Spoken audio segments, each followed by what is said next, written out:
the Mayo Experience. Mayo Experience. Mayo Experience.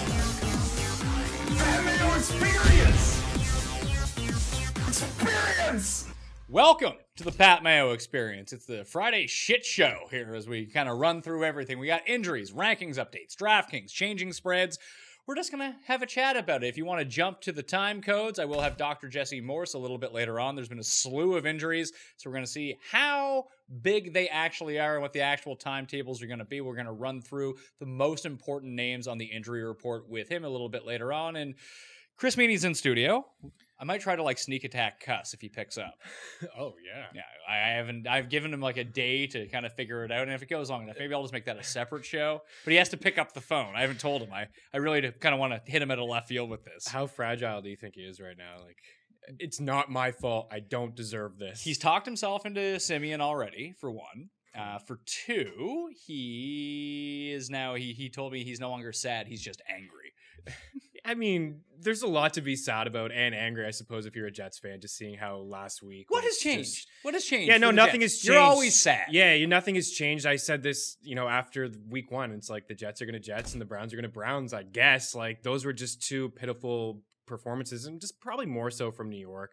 They were up in that ball game, and then all of a sudden it's just over. And now Darnold's week to week with mono, which is crazy to even think about, with all the doctors around and professional sports team. You don't hear about that too often. You don't. So No. watch out for your spleen, Sam Darnold. I had a friend just in high school. That's the only time you ever really see is in high school. Yeah.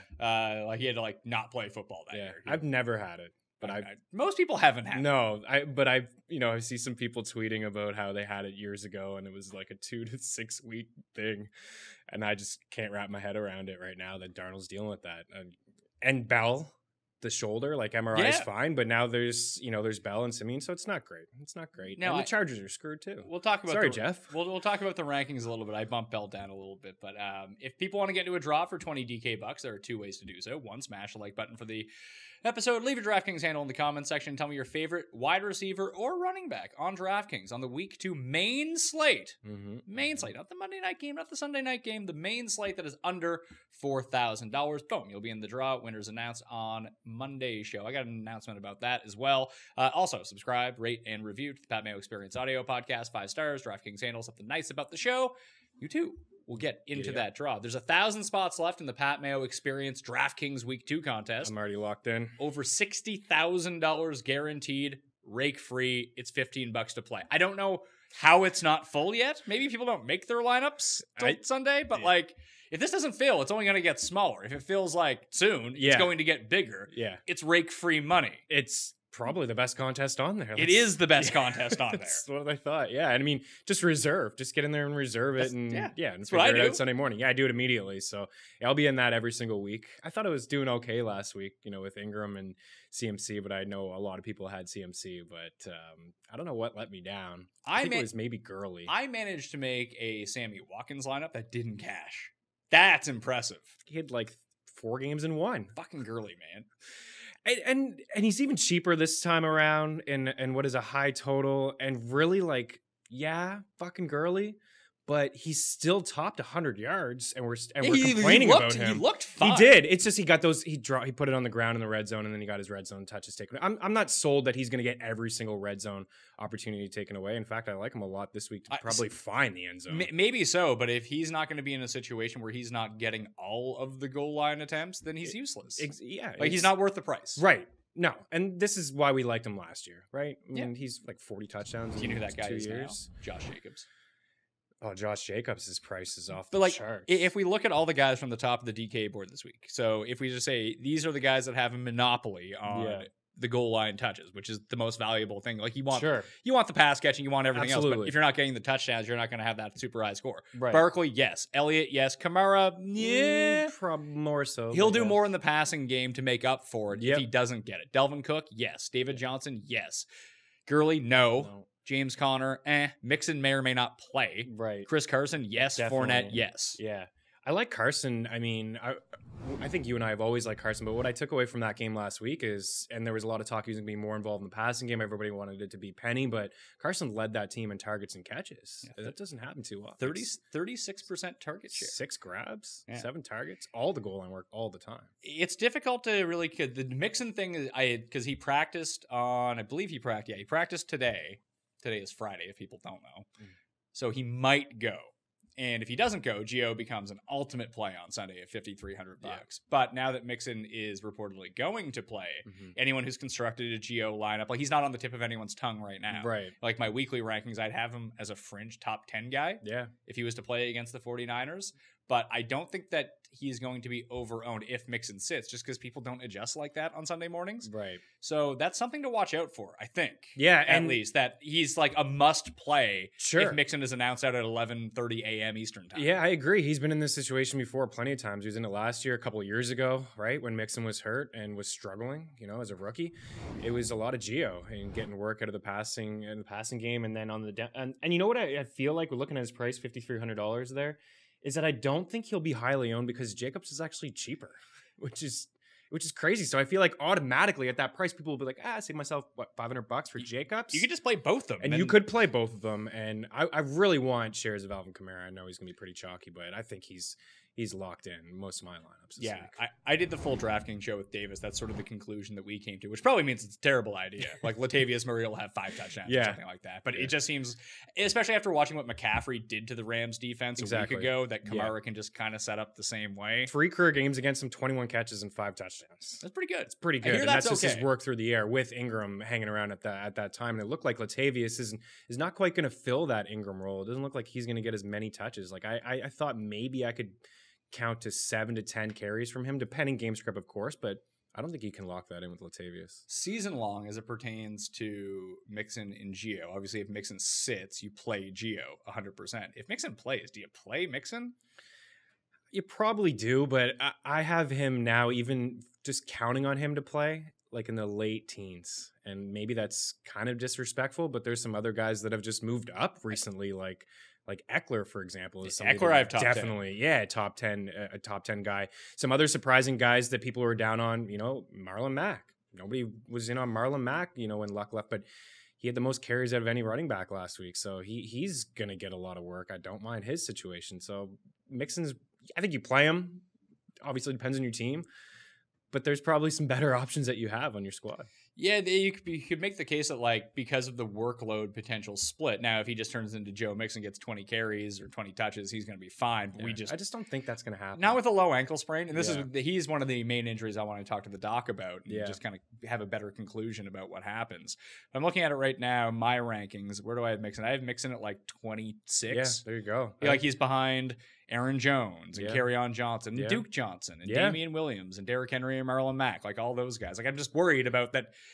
Not only do we not know what the timeshare is going to be, because it could be 60-40 for Gio for all we know.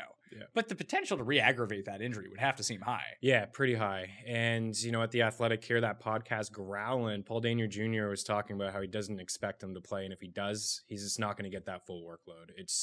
They have Gio, who they feel good about. I mean, just gave him that contract. Yeah, he's like the highest paid backs in the league. 7th highest paid back in football. They just like him. And I'm a little intrigued with Zach Taylor, head coach of the Bengals, and just a fresh voice, a different offense, throwing the ball downfield a little bit more, passing attack. For what Dalton did in Seattle. One of them was a Hail Mary that one of them, but he still had over 400 yards. Sure, he's still, that was throwing the ball more. Play. But they are throwing the ball more than I think what you could have expected. I mean, Mixon led the AFC in rushing last year. But how much did that have to do with Mixon going down? Yeah, maybe. He didn't look great to start the game. He's gonna be fine. But like I said, if he plays, I would say at best case scenario, Mixon 60%. At best case. Yeah.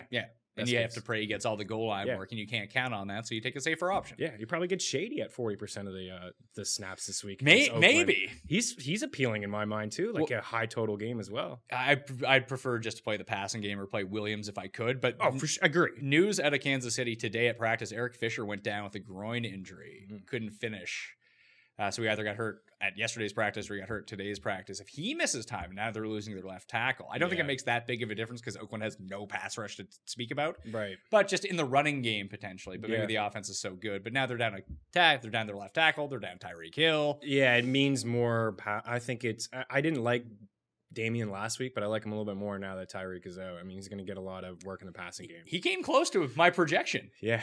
What was it again? Oh, I did that with Gary. Oh, with Gary? Yeah. It was just like, I think he gets like 18 touches for 80 yards and a touchdown. I think he had like 17 for 60 and a touchdown. And if he's going to get 15 every week, that's the argument. If he's going to get 15 every week in that offense, he's going to be fine. And like I said, he's probably going to get more work in the passing game without Tyreek. So I think Shady's a better back. I think he's a better runner. And I think he'll be more efficient on the ground. Sure. But Damian's going to catch more balls. And Williams fits what they want to do on offense more. Yeah.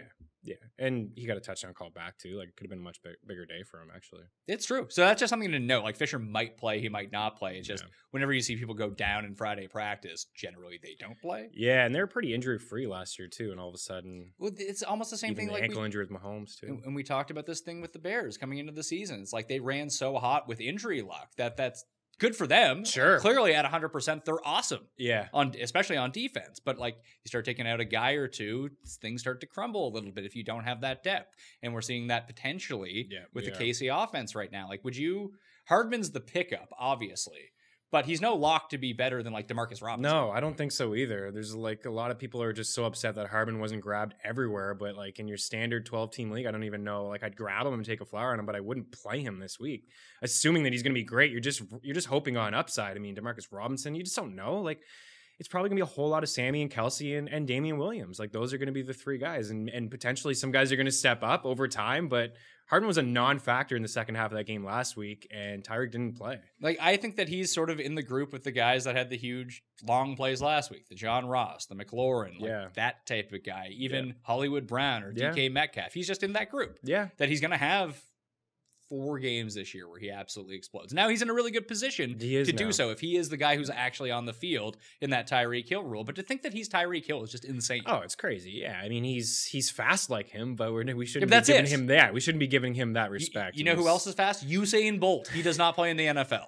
Yeah, Usain I hear is pretty fast. Yeah, I've heard that. But like they remember when Donovan Bailey, former 1996 Olympic gold medalist from Canada, played in the CFL? He was just a disaster.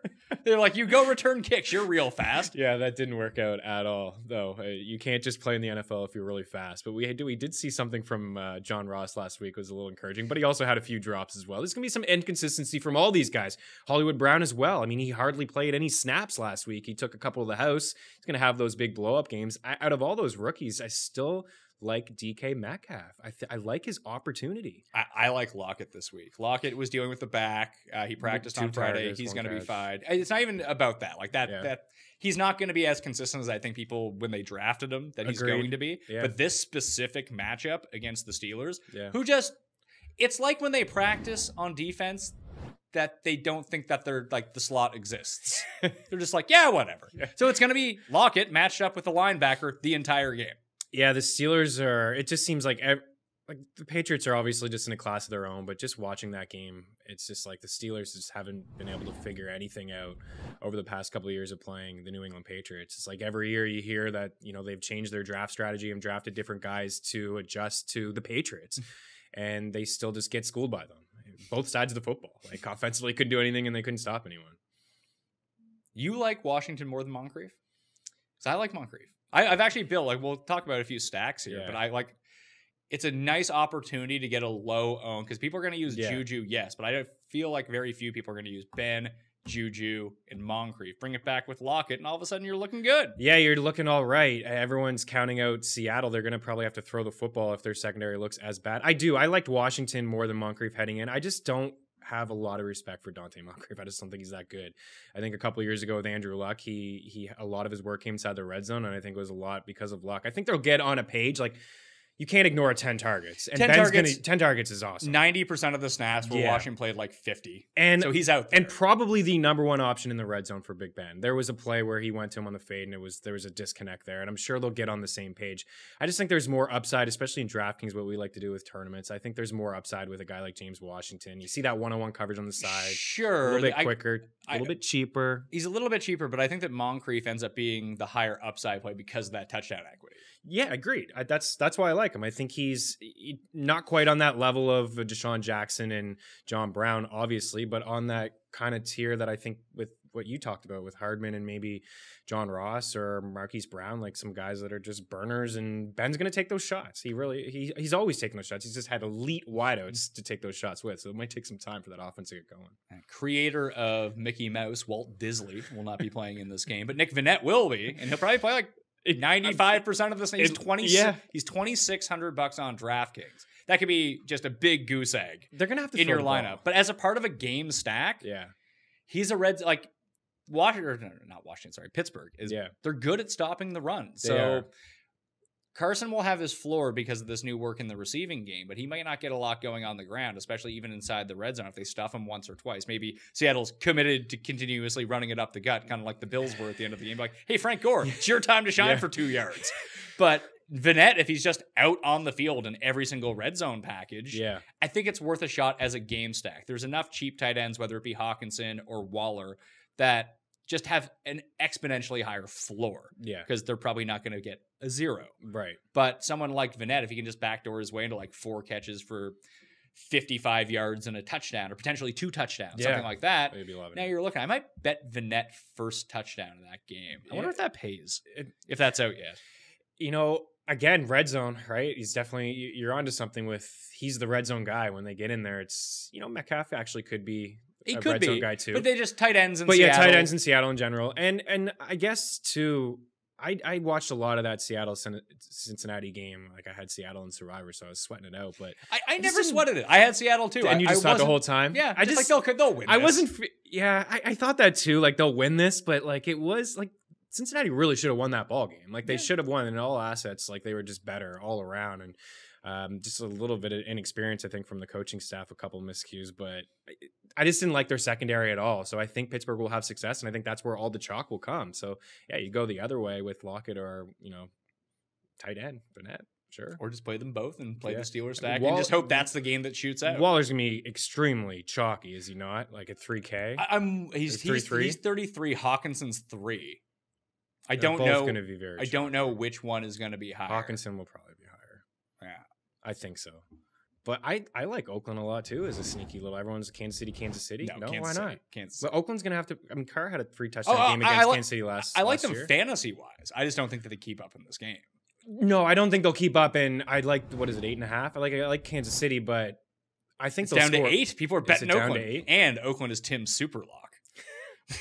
Well, we say last week that Vegas wasn't respecting Kansas City or the at Rams. all. I mean, that was a log check. We gave both out of the them. parlay on the show. Yeah. Rams, Chiefs. Just Boom. bet them. Bet them. Yeah. There's 2 superior teams playing on the road and not getting the respect that they deserve. So I like the Chiefs again, but I think Oakland they'll have some success throwing the football. And with now, Waller or maybe Tyrell. Yeah. Tyrell's super cheap too. Oh, I know. They're all cheap. Like Jacobs, that's what I mean. They're all so cheap. Well, Even Carr, yeah, you have to make it, because I actually have a Carr team. It's Carr, Tyrell Williams, Waller, yeah, Kelsey, Watkins. Just stack that game. 50+ points. And the Oakland guys are so cheap that you can pay up for the Kansas City guys. You can pay up for the Kansas City guys, but even at like running back, like when you're looking at running back this week, yes, if you can get up to Kamara, that's awesome. Yeah. But there's that whole range at the very bottom of the 6,000s that we kind of talk about, like starting with Fournette. I think this is a good Sony Michel spot if Damian Harris is inactive once again. Eckler's right there. You know how much I hate Derrick Henry, but I think this is a great opportunity for him here at $6,000. Like, I just think that range, Michel, Eckler, Henry, and right above Sony Michel is going to be Leonard Fournette. I just think those 4 guys are. Yeah, Fournette is interesting to me too this week. We saw last week he played 87% of the snaps, and they were down the entire time. Yeah. I like Jacksonville against the spread at 8.5. Me too. I think there's a lot. But even if they do get down, the Texans start blowing them out. He's going to be on. Minshew Walk is going to find him.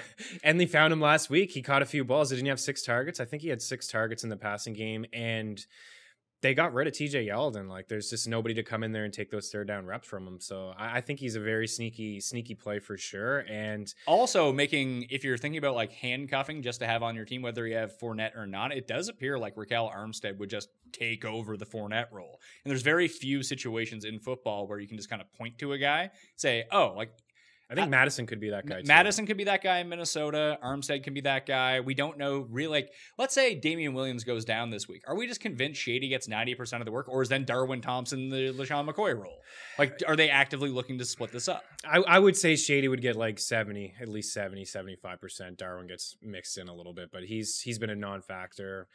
Like Darrell Henderson's been a non-factor. Malcolm Brown appears to be the guy. Malcolm Brown is the guy. They like him a lot. They brought him back for a reason. It's just weird they traded up for Henderson. I know, it really is weird. And maybe they're just like, he didn't do anything at all in the preseason. When he was given an opportunity, like Gurley didn't touch the field really, so he was given a shot and he just wasn't good. So I like a lot of those backs that you talked about, just because there's going to be some opportunity for them, like a lot of like just touches in that offense. Are you in on Cook this week, or are you just Jared Cook? No. Dalvin Cook. I kept it inside my top 10 just because. Jared. No. Oh yeah, I like that. Whenever Jared Cook, like whenever he has a good game, people are Jared Cook is because I don't rank him. I think he's awful because people don't quite understand worst place. I'm not saying that he is the worst player at his position. Yeah. I actively don't like him because I've owned him before and I know what happens. Yeah. You know what game he should have been awesome in? The Houston game. What game? do you do? Nothing. I'm all ready to. And he'll go up against the team who's the best against tight ends, and you'll sit him, and he'll score 38 points. Yeah, I had Waller as I think 12 maybe in my rankings, but that's right. I'm willing, like heading into the season, but I'm willing to put him over Cook the rest of the year, just because there's just not as many options in Oakland. I just feel like they have an identity. I really liked watching them play the other night. Like, I just feel like they want to run the football. They got Waller in that Cook role last year, which he was great in. He was getting all the targets. And Derek Carr doesn't really take a lot of shots downfield. He just keeps things safe. That's why he was like 6 completion percentage last year. And what was he, 22 for 26? Like, he just doesn't he's a brutal quarterback to watch for real life, but he doesn't take too many shots down the field. He just tries to keep things simple. Well, one of the benefits of the Oakland offense, I guess this works one of two ways. This is why Josh Jacobs could turn out to be a complete bust this week, is that we don't know what happens when they get down in games. Yeah, we don't. Is it going to be Jalen Richard on the field? Yeah. Like, it should be Josh Jacobs. And if that's the case, I made this case to Jake on Tuesday's show that if Jacobs is their third down back, he could finish top 5 this year. 100%. Yeah, and I know how much Jake liked him a ton. I got him everywhere. Yeah, I loved where he was going in drafts, especially if you were picking early. Like, if I had to choose my spot, I'd like to pick from 7 to 10 or 11, 12. Like, I think we talked about that before. But I was in a couple situations where I had to pick in the first, couple 5. And then when it came back, like, he was just kind of sitting there. In the third. Yeah. And it was like, sure, like, I'm going to take this back who could probably touch the ball 250 times at least this year. Unlike most people in the fantasy industry, I don't waste my time playing like 700 best ball drafts. I have like 5 leagues that I drafted. Yeah. And I tried to do one mock or two from each spot just to see how it breaks. Yeah. At least, like, once you get past round 4, and then whatever, reach for whoever. It doesn't matter anymore. Yeah, agreed. Get your feel. Just feel for who's going to be in that area. Just so you don't take up all the fucking time in your draft in the world. You're not the guy sitting there like, oh my god, I don't know who to pick. It's like, oh no, like, these 3 guys should be here. Yeah. Here's how I like them. Here's who I'd take. It really speeds everything. Efficiency is big for me. Yeah. I have a child at home. He's real little and he takes up a lot of my time. Those CFF drafts we did was like their 20-second clocks. It was the best. Those were quick. Boom, boom, those boom, were boom, awesome. boom. We get a draft done in like half an hour. So I did notice, like, I picked out of the 5 season-long leagues that I'm playing in, I picked 12th twice out of 12 teams. And on that team, I had the exact same start in both of them. I have Kelsey, Michael Thomas, and Josh Jacobs. Mm-hmm. And then I rolled the dice in the other spot. I have Chris Carson in one with the back-to-back pick, and I took someone else. Can't remember who it is. Yeah, I did a lot of drafts early, and in the same situation, I have a lot of Carson and Mac. It's just kind of where I took them. Yeah, I mean, Mac. If Carson's gonna catch like this, he's a top 10 back. Absolutely, yeah. And Montgomery was like a 5th guy before all the hype, and I'm still hanging on. I'm not going to start him this week. Like, I'm going to start LaShawn McCoy over him, for example. I like that you and I are on the same page with that. I have David Montgomery in like the mid-30s. Yeah, me too. It's just I have him behind Adrian Peterson, LaShawn McCoy, Darren Sproles. Yeah. Obviously, his upside is higher, but, I'm not playing a guy who touches the ball 5 times. Exactly. There's no point of falling into that trap. If you're a Montgomery owner and you don't play him and he has that kind of game, then you're happy. You. Yeah, exactly. Good you can for use you. Him the next 14 weeks. For sure, you're happy. But it's not a phenomenal matchup. I expect it to be a grind there. Like, I could see a 10-7 game, a 14-7 game. Sneaky thing. Denver's defense might not be good. It may not be good. You're right. But Chicago couldn't block in week 1. Exactly. So there is that too. And as much as Jacobs touched the ball and we like the fact that he was the goal line back, he wasn't that efficient in that game. Like he was it 20 something. Volume is king. Volume is king. Six red zone touches. Yeah, that's what I loved the most. And that was my huge takeaway. So you're dead on about we're going to find out this week what they're going to do when they're down in games and how much he's going to be involved in the passing game. He just had the one target. He looked great on that catch, 23 yards, made a couple moves, but I'm sure Jalen Richard may get a couple. But if they're down in this game and it's like Jacobs with 5 or 6 catches. Oh my God. If he ends up with like 8 targets in this game, like, yeah. I'm winning fantasy leagues this year if that's the case. Same.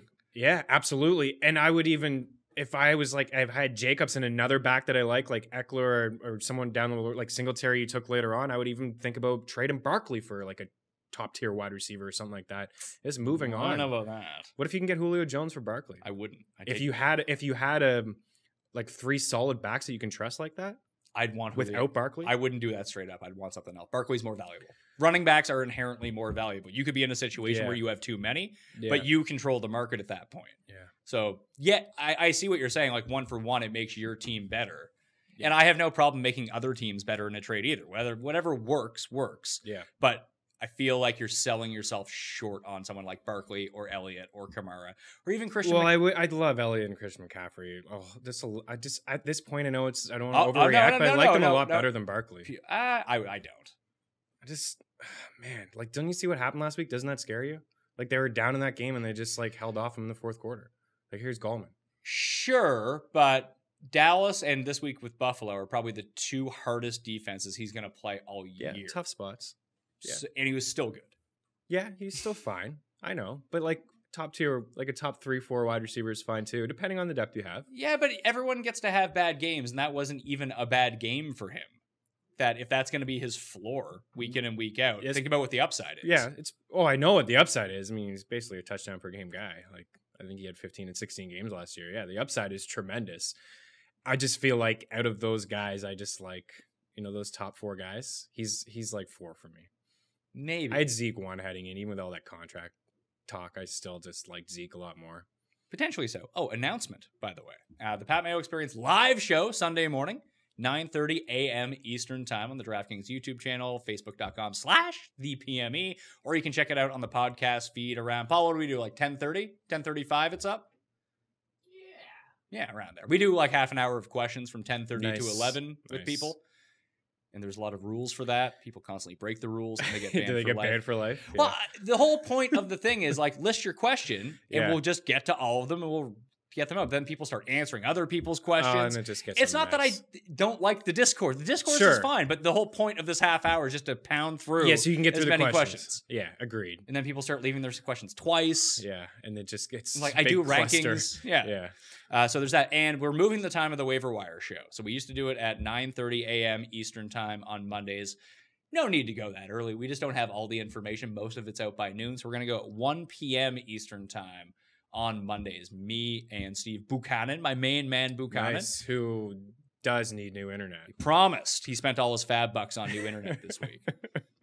Nice. Everyone spent it on McLaurin. And everyone spent it on Gio Bernard. He spent it on better internet so we can actually hear what he's saying this week. But we did a test. He's going to be fixed. We're all good to go. But that's a live show as well. You can check out. That'll be up on the podcast feed after the fact. So those are the 2 live shows per week. Nice. Doing a lot of content, man. Yeah, you are. I love it. That's why the real reason we had to change the time is because we recorded like 6 hours worth of shows on Tuesday, and we were all basically dead. You were just done. Yeah, I mean, it hurt. It actively hurt the quality of the shows for sure. And it's all about the people, and that's why you do. You're gonna get a ton of questions now from here on out with the injuries and all the overreacting from week 1. So that's really what it's about. You get the live show, you get the listeners in there. Let's talk about Thursday night. The Bucs win. So home favorites on Thursday night since 2006 are covering at around a 60% clip, but they're 0-2 so far in the 2019 season. Maybe it's the complete reversal of the year. Yeah, but I just thought there was too many points. There's like a good 30% of my survivor pool gone. I think is hilarious. People took Carolina. There's like over 3,000 people in it, and I think 300 at least that. How do you not take the Patriots this week? Right. And that's what just stay alive. That's what I was Every single year, people want to get real cute before we know what any of these teams are. We know the Patriots are good. We know the Dolphins suck. Take the Patriots. Imagine. And they're like, but I need them for week 16. It's like, well, you need to make it to fucking week 16. Exactly. You make it to week 16, you'll probably win your survival. That was my big thing on my show with the picks. And I had said at the very end, I said, just get through the week. Imagine being knocked out week 2 and not picking New England or Kansas City are going to be the 2 best teams in football. Like, imagine that happening and you're done, right? Because I stay away from division games for the most part, especially on Thursday Night Football. I don't mess around and with it's that. not like Carolina looked good in week 1. Yeah. I know Tampa looked ass, but yeah. So the takeaways from this game that I have a few questions for you. Is Tampa's run defense really good? Because they've now... I think their defense is very underrated. Because, like, the Niners couldn't do anything, especially on the ground against them. Right. Cam gets limited to no rushing yards on 2 attempts, and McCaffrey can't get anything going on the ground either. No, he couldn't. That's just something to kind of project out forward, being like, because this happens every year. Like, teams just all of a sudden just shut down certain positions. And, like, Todd Bowles, terrible head coach, pretty good D coordinator. Very good D coordinator. Absolutely. Pretty underrated. And I think people look at him and they have just Sue. see him as a head coach. Yeah, and they have Sue. Absolutely. And that was my thinking yesterday, was that this team is not that bad defensively. Yeah, Jameis Winston. We all know about Jameis Winston. And that remains to be seen if Arians is going to be able to fix him. It's a long project, I think. But the defense is very underrated. Absolutely. And they just went away from Christian McCaffrey in the second half, I thought. And I think that's because they struggled to have any success on the ground with him. How do you just not, like, if that's the case and you can't really move the ball, how are you just not splitting McCaffrey out wide and passing to him every single play? So let's just talk about this from the Carolina. Great question. Someone asked me this morning if they should drop Cam. I don't think that you should. We've seen guys start slow before. His schedule does get a little bit easier, like after week 4. He threw the ball 51 times. The concerning part is the rushing. That's why we liked him. Yeah. I get that. Why he's a great quarterback, fantasy quarterback. But people are so bummed about this bad game that he had. And yeah, he didn't play well. He looks horrendous throwing the deep ball. He looks very tentative to do that. Great news for DJ Moore, by the way. And Curtis Samuel. And Greg Olsen, for that matter. But if Greg Olsen's going to get around 20 fantasy points per game, or like have that sort of game, Carolina's losing all of those games. That is not what you want to be doing. But 51 pass attempts, 333 yards. That's not a lot, like, per attempt, obviously.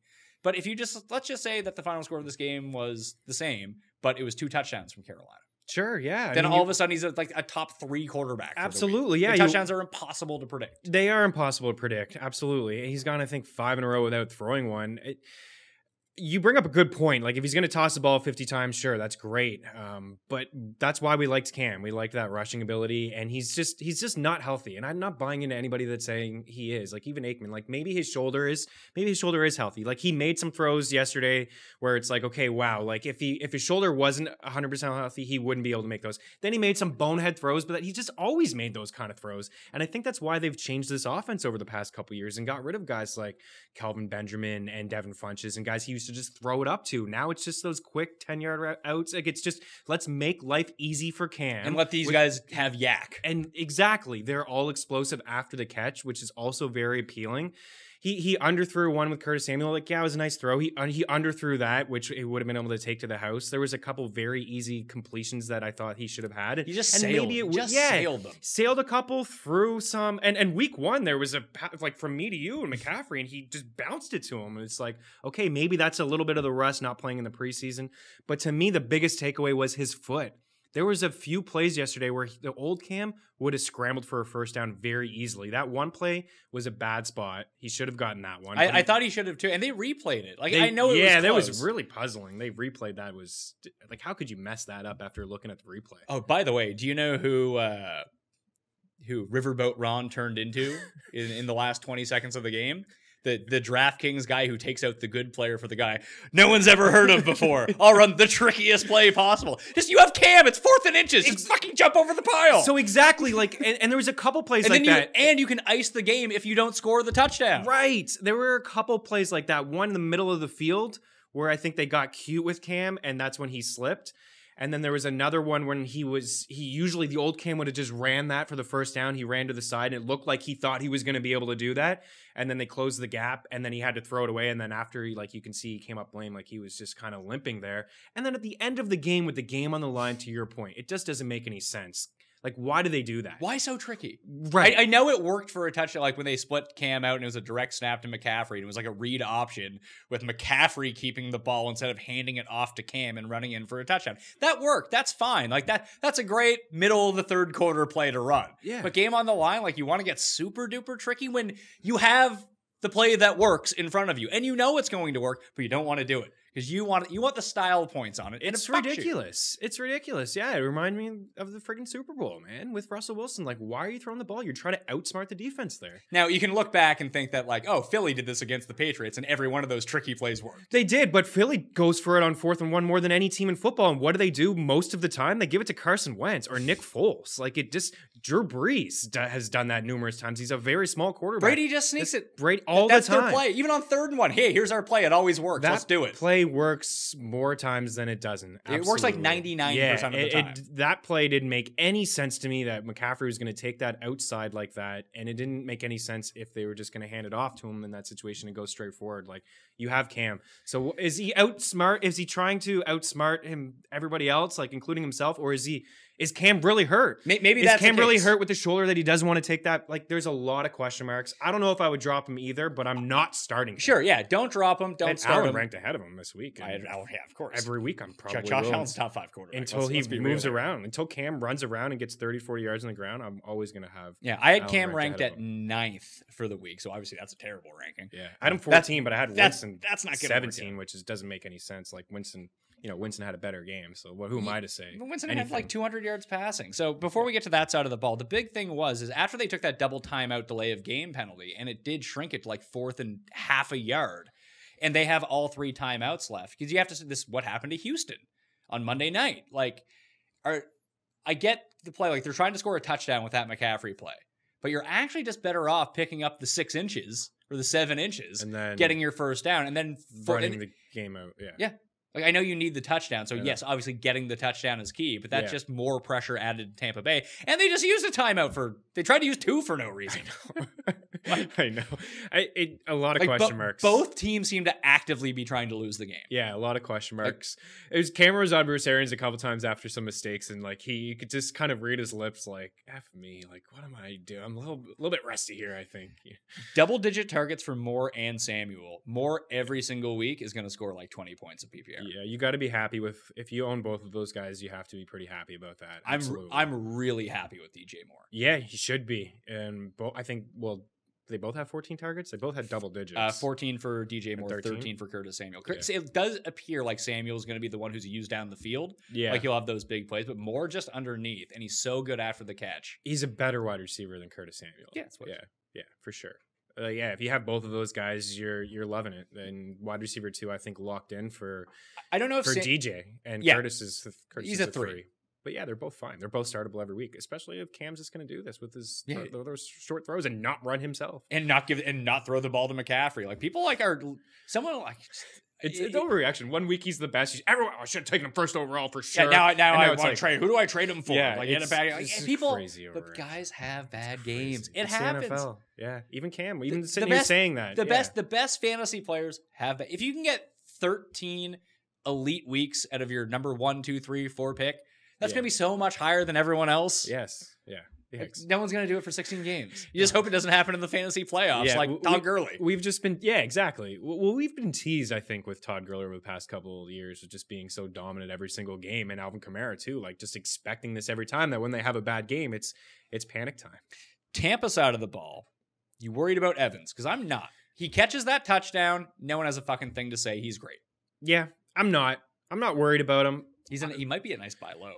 He is a nice buy low. Because eventually, 100% a nice buy eventually, teams are going to be like, oh, Godwin scores touchdowns every game. Let's cover him now. Godwin's really good. Yeah. Yeah, he's really good. The hype was certainly warranted. It's real. I wouldn't sell high on him. I wouldn't move him. You're not going to be able to get him from an owner. He's legit. Yeah, and what we said heading into the season, Humphries is gone, Deshaun Jackson's gone. He's also a red zone threat, and he's just really good. He runs great routes, and he's a good receiver. Yeah, he's good. So he's going to be safer from week to week over Evans. He just really is. 0 targets for O.J. Howard. Did play 92% of the snaps, though. People are dropping him. I would not drop him. I wouldn't drop him either. I have a couple shares. just bummed. I am bummed because Of course you're bummed. It's 0 points. Yeah, but he's blocking a lot. He's not even like Winston's not even looking his way. And this was some small talk before that Bruce Arians never uses tight ends, uses them to block. But he had never had a freak really like OJ Howard's really good. Everyone knows this. And look, like Brate's playing half the snaps and getting more targets. And also a couple times used in the red zone. There was a couple times when they got down there and I was looking on the field and it's Brate. And what we'd see all week 1, Brate twice, 2 touchdowns called back. 2 red zone touchdowns. On the same drive. It's the same drive. And years ago, go look at the game log or track record from Cameron Brate and Jameis Winston. This guy's a touchdown machine, a lot of them in the red zone. I don't want to say that Peyton Barber is good or that you want to start him in fantasy. Yeah. But I think it's pretty evident by what we've seen is that he is their guy. And he's worth, like, I have him on, I think, almost every team. Like, It's just so cheap. I just didn't consider, like, drafting him in the 13th round. He could be a starting running back. Exactly. And it's not so much for weeks 1 to 4, but once injuries start piling up, once bye weeks start piling up, at least you have a chance to plug in a guy who might touch the ball 25 times in a game. He might suck. Yeah. But he might break off an 11-yard run for a touchdown. And if he gets you 60 yards on 20 carries and he falls in the end zone, what more could you ask for from a bye week replacement or an injury-filled guy? And he's basically free. Yeah. He was free. He was free. And he's still, like, not owned everywhere. Yeah, he's not. And even Jones, like if you're a Jones owner, sucks. And Barber sucks too. But Jones doesn't touch the ball. But he did touch the ball week 1. But what I feel is like they're gonna go to the hot hand. They're gonna go with the veteran who can pass block, and that's Peyton Barber. Yeah, but they will go to the hot hand. Like I think Barber is the guy, and I would feel more confident in him going forward. I agree with you. But I wouldn't be shocked if like week 4 and Jones like started out of the gate with a couple nice runs. They went to him. That's what happened in week 1. But Barber has more ability than they both aren't really good running backs. So the line is still awful. None of them are not good. What it matters. Yeah, none of them are good. We're talking about cheap volume, and that's what it's all about. But like I'm trying to think about like ranking them every single week. Like I know that I would still have Latavius Murray over Peyton Barber. Yeah, well, a higher upside ceiling. Yeah, following the end zone and he's just a better and he's obviously he's just in a better situation, and he's in the back end of the good situation, but still it's. You just know that upside is higher, but just having him on it's like it would be like owning Frank Gore all those years. Like you never wanted to play Frank Gore. However, it's like Adrian Peterson right now. If you were in a pinch and you had to start someone because someone got hurt, there's bye weeks, whatever. Yeah, put that guy in, get your 8 points, and move on. Maybe he scores a touchdown, you get 16. You're like, hey, this is great. Yeah, absolutely. I don't want to play him next week, but this worked out. Yeah, in a pinch, you just get by. I had them both. I think I had Jones like 39 and Barber 43. And yeah, going for it, I will flip it. Seeing what I saw last night. I mean, I won't have Jones that high. That's Well, yeah, there'll be a bigger gap now. Dare the goon. I can't pronounce. Oh his last yeah, name. Goonwire. Yeah, the goon. Yeah, he's Stifler. He was on the field a couple times when both backs it was a couple 2-back sets in games where they're massive underdogs and the game script goes that way. He'll have more value because he'll be playing all the passing. Yeah, downs. That's absolutely. how it's going to work in games where they're up the entire time. You're just not going to see him. Yeah, for sure. I mean, Jones is just a bust, just like I feel like Penny might be too. For the first round, a first round draft pick. Let's be honest. We're into year 2 now, and he's not a factor. It's funny. People always talk about how running back doesn't matter. Using draft capital on running back isn't a good idea. I actually think at the back end of the first round, taking a running back isn't the craziest idea in the world because you get that extra year of cheapness out of them if they are awesome. Oh yeah. But now everyone's holding because Zeke holds out because like, hey, I need more money here. My shelf life is almost done. But if you can get like 4 good years out of a running back, it's worth the 29th pick. Because you get them at cheap, and then you can just get rid of them. And that's what's going to happen with Sony Michel. Like New England's not going to pay up for him. No, but you get that extra year. It was like how it was so savvy for Baltimore to trade up to get Lamar Jackson at pick number 32 instead of trading up for pick 1 of the second round. Right, yeah. You get that extra year, and that's so valuable. Baltimore news. Anything else on the Thursday night game? Not really. We good? Yeah. Mark Andrews missed practice today. Didn't know that. Yeah. It just came through. Unknown. Why? So he may have gotten hurt. Interesting. Gotta keep an eye on that. Yeah, because he's the other like super chalky tight end going into the week. So yeah, until like news comes out about it, maybe he had to go to the dentist or something. Yeah. I don't know. Yeah. But if he's hurt, then we saw this last week with Hollywood Brown, who also didn't practice on Friday last week, had a huge game, played 12 snaps. Yeah. So I would expect him to play. I wouldn't count on a big workload though. Like if you're trusting Hollywood Brown, I don't think you can. I don't think you can trust him. I get playing him. Yeah. Because we see what this upside is against 3 rookies in the secondary that Detroit decided we're good. We're not good. We're just going to run up the middle. Like it's not fair if we try to throw. But Baltimore won't have that same sort of excuse. I like Willie Snead in that game. Yeah, Willie Snead's interesting. You're right about Brown.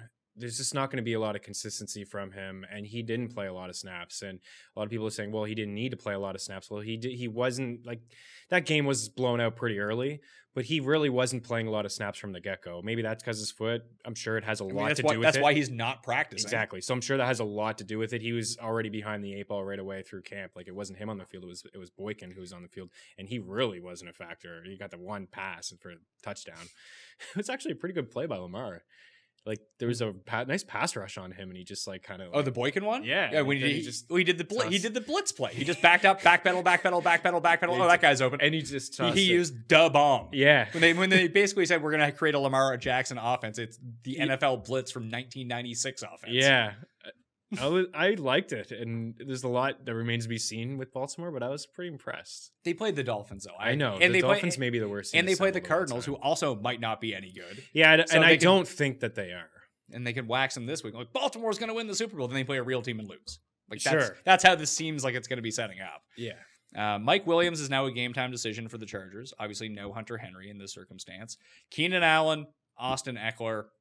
That's all you really want to play here. But I guess... Take a shot with Benjamin or Dontrell Inman, I guess, would be the other guy. Virgil Green. Sad Virgil. Yeah, he's back. I have no interest. Don't play him. Yeah, I have no interest. I've done that before. It doesn't turn out well. Yeah, I think, Eckler and Keenan Allen are pretty good bets to get a lot of work in this game. Little catches. Yeah, little catches. And we said this last week with Austin Eckler, if I remember correctly, it was the 2 December games Gordon didn't play, and it was 28 carries and 13 targets. And it's basically, when you average those out over 2 games, it's what the kind of usage he got last week. I think, 75% of the snaps or so. Yeah, he's good to go. I like both of those guys. I don't mind Travis Benjamin, though. We'll shot on him. Potentially, yeah. If just maybe one lineup. But it depends on how many lineups you play, I guess. Yeah. But would you I would have to play good. Yeah, I'd have to play a good 15 to roll him out there. Weirdly, because Keenan Allen will get moved to the slot so much, Benjamin might end up with Darius Slay. It's possible. Which would not be good. Which would not be good at all. I assume he'd be on Mike Williams if Mike Williams Yes. Yes. Julian Davenport, right tackle for the Dolphins, put on IR. Darius Geis put on IR. He's eligible to return after week 8 or week 9, whatever it is. But not great, Bob. Wasn't big on Geis. Not here to take victory laps. This is just the other knee. Play Thompson. Absolutely. Play Thompson. For sure. Although Cust has declared it an Adrian Peterson week. Because he's fresh. He is fresh. He didn't play last week. What we know from AP over the past couple of years, when he gets a heavy workload, he's very bad the following week. So, and he's going to touch the ball a few times. But Chris Thompson's the guy to play. Yeah, saw it last week against the Eagles. We'll get to the spreads here in a second. They opened as 4-point dogs and went to 4.5 and 5.5. Now it's 6. It's 6. People are piling on Dallas. I got Dallas 4.5 when it opened up. I got Dallas 4.5. Feel pretty good about them winning by a touchdown. They're just not going to give up those big plays that the Eagles gave up last week. No, I keep trying to tell people that. The secondary is trash. Atlanta is a really bad matchup for Philly. Absolutely. Yeah, there's going to be a lot of points scored. Julio's going to go off. Calvin Ridley's going to go off. Hooper's going to be fine. Freeman may not have that success on the ground game, but he's going to probably have a little bit more success, you would think, maybe catching some balls against the Eagles. That's going to happen all year against Philadelphia. Their run defense is very good. You expect them to also score some points, which will also force the other team to throw the ball. Secondary is complete garbage. Let's see. The last note that I have is Rashad Higgins with his knee injury may not play. He missed practice on Friday against the Jets on Monday. I guess Saturday practice is more important for him. Damian Ratley would be the guy filling in for him in 3 wide receiver sets. That's more of like a showdown contest type of thing. Like if you need some loser who's $400. Yeah. Ratley's your guy. Sure. We know that the Jets secondary is atrocious. Right. Cleveland should be able to. What if Cleveland loses? Yeah, then Browns fans need to really worry. Or people who idiots like me who picked them to win the And division. Vegas at Caesar's Palace, 16-1 to win the Super Bowl. You bet them to win the Super Bowl At 16-1. Oh, This was come before on. OBJ. I was in Vegas, and I'm like, who's a team that's going to take How drunk were you? It was the day after the Super Bowl, so I was completely hungover. I wasn't ready to drink again. I was just like, looking at that board, and it was like the first time I'd ever been to Vegas, and I'm like, 16-1 seems okay. Man, I'll you take can a bet shot chalk here. golfers at 25-1. Yeah. That's a better. You could have bet Joaquin. I wanted a reason to, 1 this to week. potentially go back next year. And before all the hype became real, after they got OBJ, they went immediately to 10-1. I saw them in some spots 8-1, which is crazy. I would never have done that. But yeah, I'd take a shot on them, and I was happy with the OBJ trade. I was like, oh, baby, here we go. I think he's going to be good this week. Who, Odell? Odell. I think he's going to want a lot to prove. Back like in that New whole York narrative crap. against an Yes. awful defense. And hearing all that noise about whoever was on the coaching staff said that there was some talk even inside the Cleveland locker room that last year in a preseason game they were saying the Jets guys, the coaching staff, were like, get him out of the game, like knock him out of the game. Didn't you hear that? Like Odell talked about it yesterday. He's like, yeah, I heard that. Like people in our locker room saying like they had heard it. So he OBJ gets up for those narratives, those kind of things. He's like, give me the ball, I'm scoring a touchdown. He's gonna find the end zone. Let's update some spreads here that have changed. This entire spread show, like they only changed by like a half point or something. Yeah. So people can go check out the game preview show. The Jets conversation is far more hilarious now. I haven't had a chance to listen to, but I'm intrigued. With Cuss just going how- on and on and on. Jeff must be super just agitated as well. With Cuss. So here's what Cuss has so far this season. What's a bigger Ander curse? The Jets. The Jets are whatever, anyways. I mean, their quarterback got mono. That doesn't happen. The Chargers, who we picked to win the Super Bowl, and they've now lost like 8 guys. Yeah. But are still like okay. Yeah, of course. Or Jameis Winston as MVP. I didn't know that one. Oh, yeah. He picked the Tampa to win the division. My goodness. It's a pretty good division to call them as He said the Saints were going to suck, though. Yeah.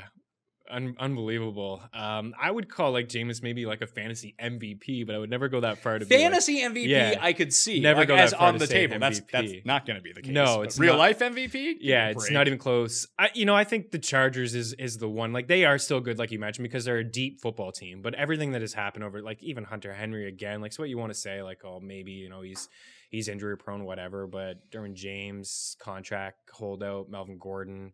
Now Mike Williams again. You could also say that, I suppose, as somebody who's been hurt numerous times over 3 years. Okay, Denzel Perriman hurt again. Hurt Russell again. Okung out on the line. Yeah. There was another offensive lineman last week. Like Kicker thing right off the get-go, Yes. week 1. Like, they had Tylon though. Tylon. do you like them this week? I liked them this week originally, and then I heard this like Hunter and Mike Williams news, and I don't think I like them anymore. So It's here's still 2.5, isn't it? No, it's here's some of the updated spreads. Let's kind of run through these. If you want my full take or Meaney's full take, you can listen to the other shows where we actually break down. Sure. The Titans have moved to 3.5 point favorites from 3 point favorites against the Colts at home. I still like the Colts. Me too. Yeah, 3.5. I like it a lot more. Chargers and Lions. That's down to 1.5 for the Chargers after the injuries. It still feels like this is a complete stay away game for me. Same, absolutely. But if I had to pick, I'm leading Detroit. The Bills opened at 2.5, dropped to 1 to 1.5, now back at 2. This is my super lock this week. I think the Bills beat up the Giants. Yeah, me too. I like the Bills a lot.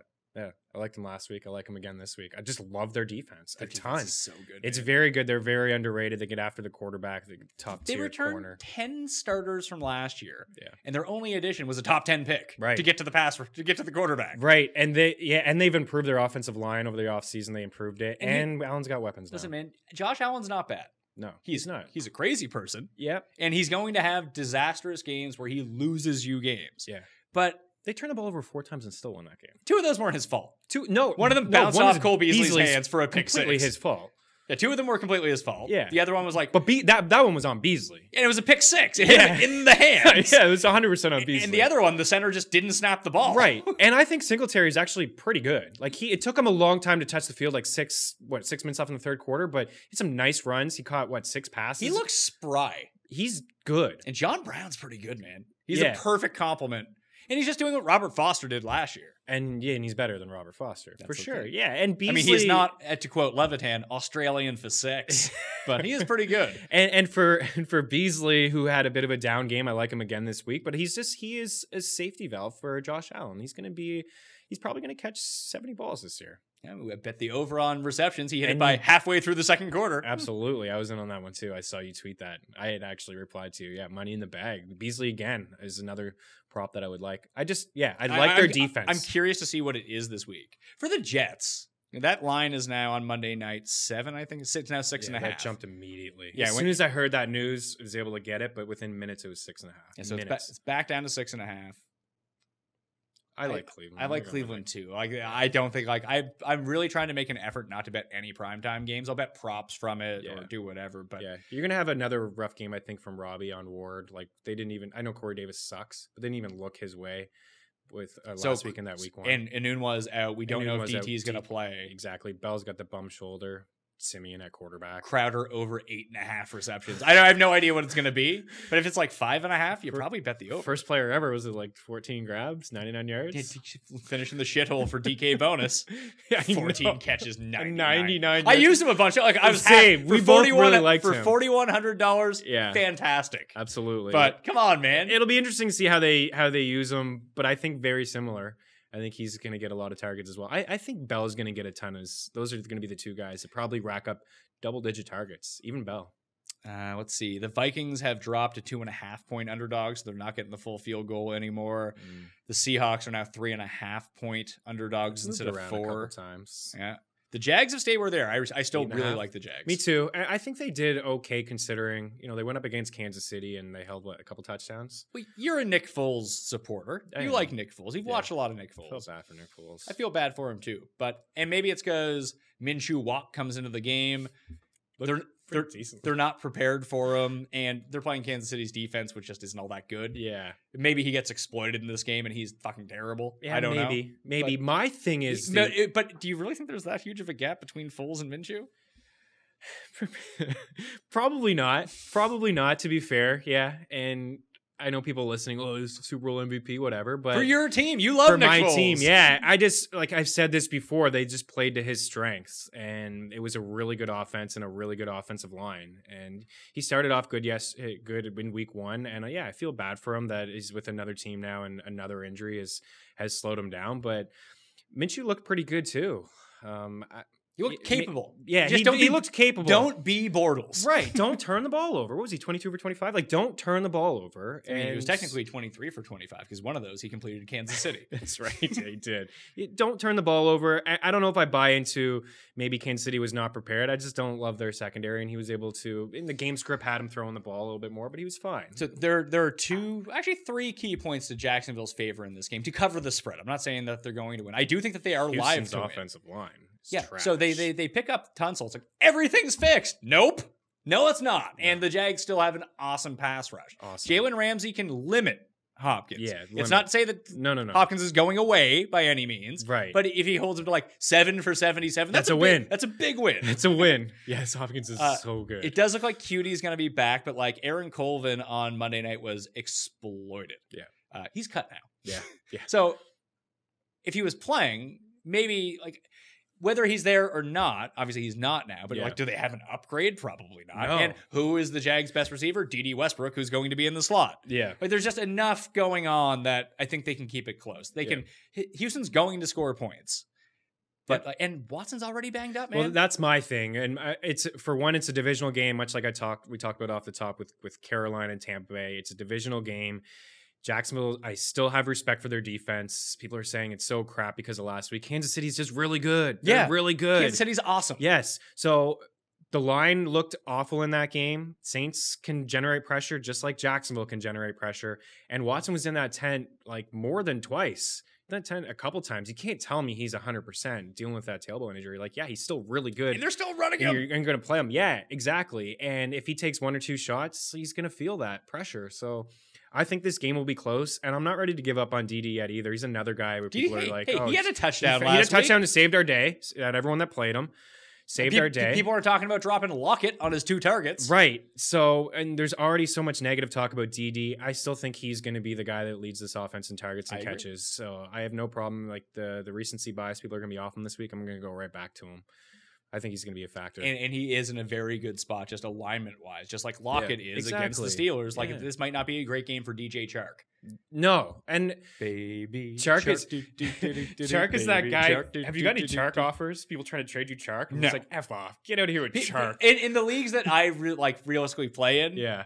People don't. I'm know not Chark. the guy to send that offer to. You just We have 3 banned for life. Yeah, in our it's not even that. They just know that I'm not not gonna going to accept accept it. And there's like we play with like 4 or 5 dummies in our home league. Like Yeah. they're the guys to offer that. Oh my god, DJ Chark. Well, people How should good know that is I don't he? want to accept that either. Where am I going to get that kind of respect value? Come on. I don't want DJ Chark. Get out of here with that crap. People don't like making deals with me. The only person who's actually willing to make trades with me is Cust, and he generally beats me in every trade.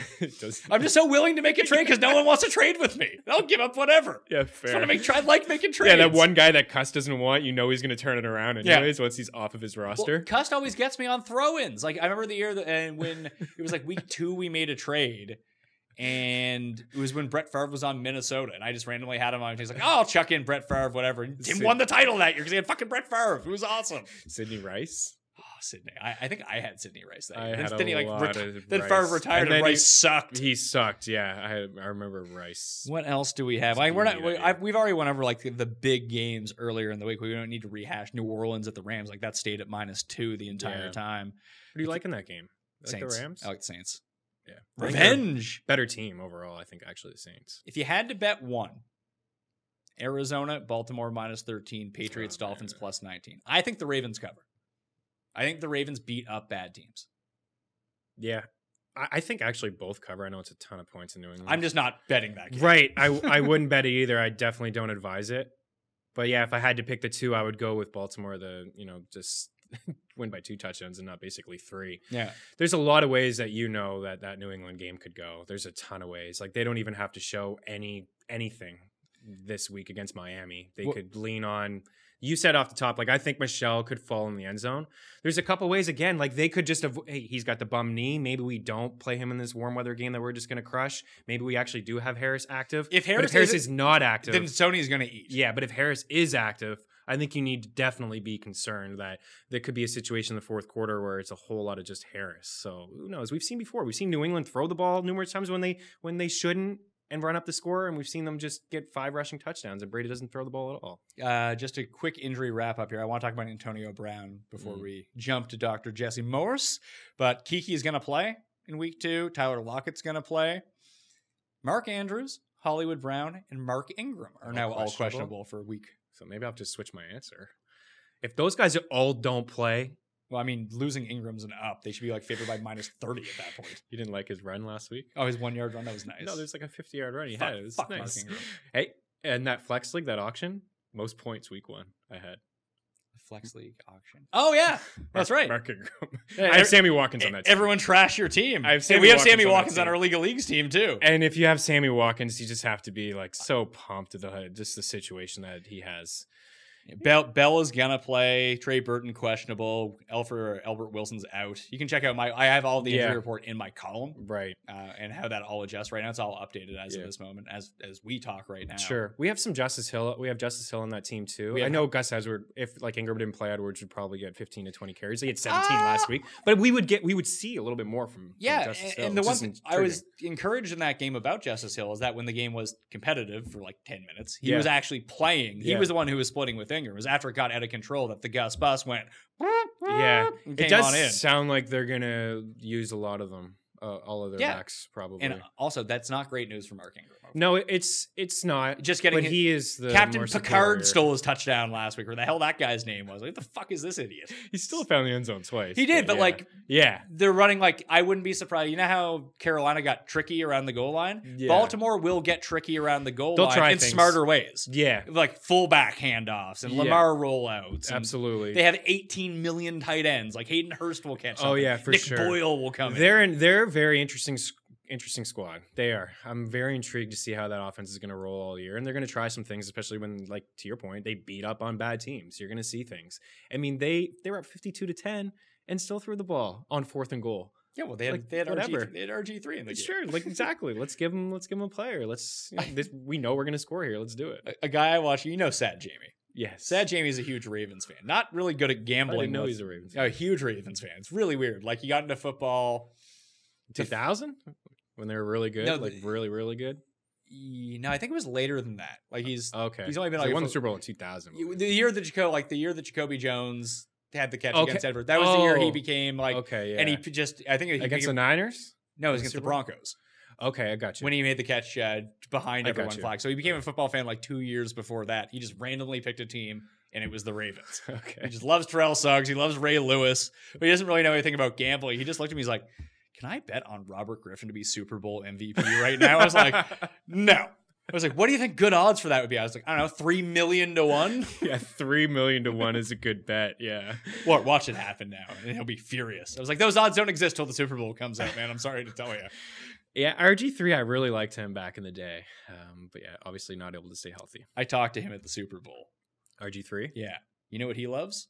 If you had to guess, the Lord. Oh, The only thing he talked about. really? Yeah. Okay. How great God is. Very thankful. Very thankful for all of his opportunities. Not thankful for Real nice guy. Field or Yeah. Shanahan But putting him on the his field. knee is feeling better. He thanks the Lord every day for that, for helping him persevere. It's like, all right, man. Just like tell me what's going on. Do you think he'd be good in that offense? I think They'd still run the ball a ton. I don't know if they would. I don't know if he's, especially if he's playing, that means Lamar is hurt. Yeah. Do you then want to risk hurting a capable backup Yeah. to the same thing, a guy already with an injury history? I don't know. It's not like Lamar ran a lot in week 1. He didn't really run at all. It's like 3 times. Yeah. So if they're going to be up in games, you're not going to get, he's throwing Yeah. 5 touchdowns. That's perfect. Yeah, on 20 passes. You think Antonio Brown's going to play? Yeah, I do.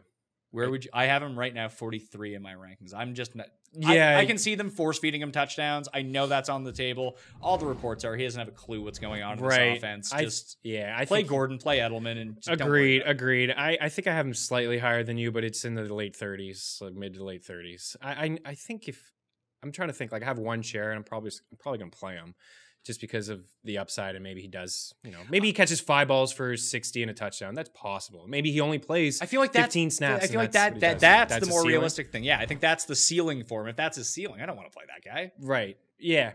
I mean, yeah, it all depends on your situation, but you probably don't have a lot of better options because you probably took him you may have him as your wide receiver 1. Like that's possible. Would you play Jarvis Landry or Antonio Brown?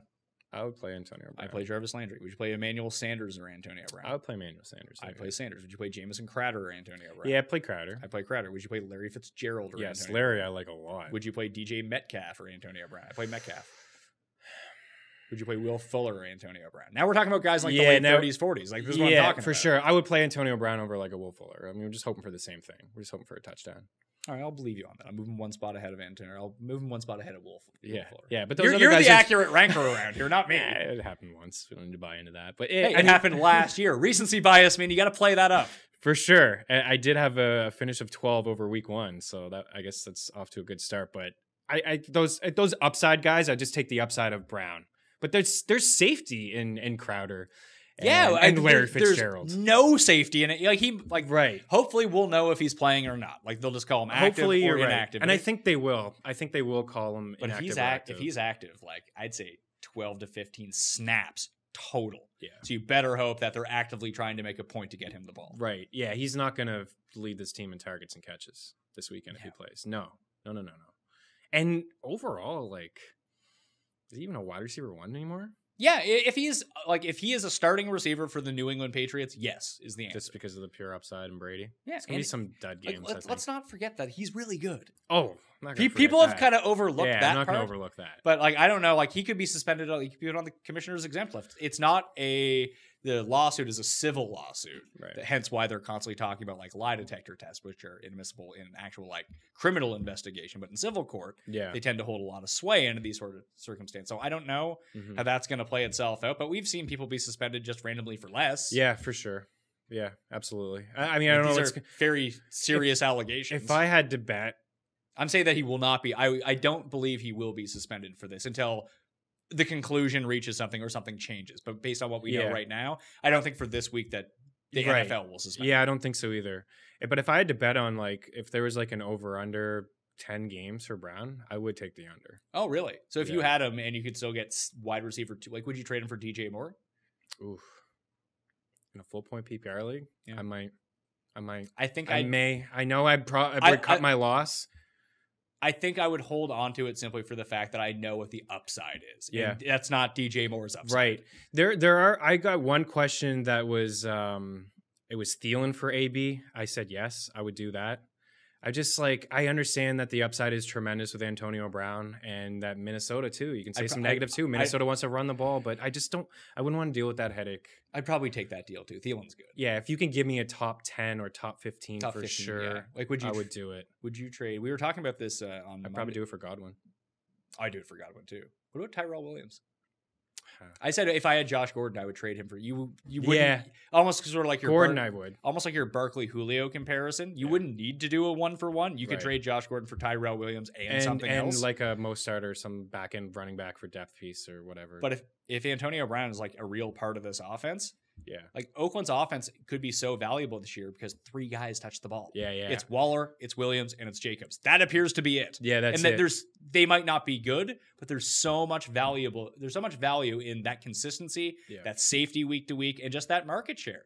Like even with Crabtree and Cooper all those years with Derek Carr, for like sure. they were both top 15 guys, and Derek Carr wasn't a top 20 quarterback. Right, absolutely. Yeah, I agree. Sanders and Demarius Thomas for years too. For years. Yeah, for sure. I like Tyrell a lot. I have a lot of shares of him. I still you have to like him even more with Antonio. Yeah, he's going to have some games where he faces top coverage, but they can move him around, do some things with him. He's actually a pretty good wide. We've had the conversation before. Like he's a 4th, 5th option at times last year and the year before that. He's not anymore. He's the 2nd, if not the 1st. He's the first. Yeah. Yeah. For sure. Thursday night showdown. I've been preaching Daily Roto on here. I even had Colin Drew on to break down his showdown strategy. I called him the world's best showdown player. And if people do want to become a subscriber at dailyroto.com, the PME will get you 10% off. Nice. I'd recommend, we talked about the opening game week 1 with the Bears and Packers, but the first half was like strategy. I recommend people go check that out. Yeah. Colin Drew, won 100K last night. He's the man. It's incredible Yeah. how much he is winning. And he talks you through Yeah. what he does, how to use the Daily Roto optimizer is most valuable for showdown slates. Yeah. Like it helps me tremendously like with my main slate, and it just has great research, but being able to construct, and he's playing a ton of lineups. Like he's not saying he's playing Right, one he's lineup not- and winning, but Sure. he's gamed the system using this thing. Like people should use it. If you want to put in if you want to play a max lineup, even if you're not playing in the big contest, you're playing like the 50 cent and you want to put in $75, it's worth going to figure out like realistically. And the PME will get you 10% off at Daily Roto. Nice. Yeah, he's awesome, man. And he's great on Twitter. He'll answer questions. he's a I've real seen people nice ask guy. him. He's a super nice guy. I told him he should move to Canada. Then you're not paying taxes on any of that. Fair enough. Yeah, he's not only has he had success with football, he's had a lot of success playing hockey, DFS hockey as well. Yeah, he knows what he's doing. Oh, I had Colin in studio when he was up here because we're in Toronto, if people don't know, but the DraftKings Fantasy Hockey World Championship was here one year, and he was just in there. Yeah, I have Yeah. 2 seats. I know, Oh, 2 okay. seats. Yeah, yeah, he's great. Like I said, yeah, I encourage everybody to check it out. Yep. So dailyroto.com, use the promo code the PME, get yourself 10% off. Any final hot take before we get out of here? Can I talk to the doc? Not really. I think we basically covered. I like this format for Fridays. Very Yeah. very like realistic podcasty. We'll talk about some news. Yep. Talk about our thoughts. I like this. Yeah. Better than last week. I'm glad we don't have Cam in League of Leagues. I'll tell you that.